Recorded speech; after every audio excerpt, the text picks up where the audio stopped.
Good morning. The topic is national symbols.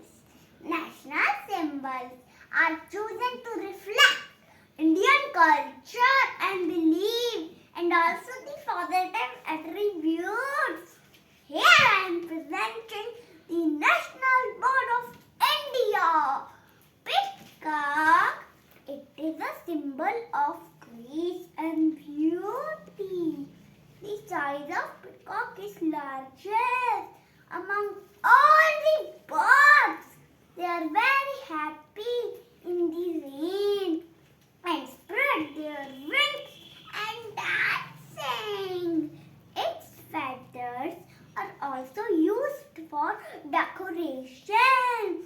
Government of India declared it as a national bird peacock on 26th January 1963.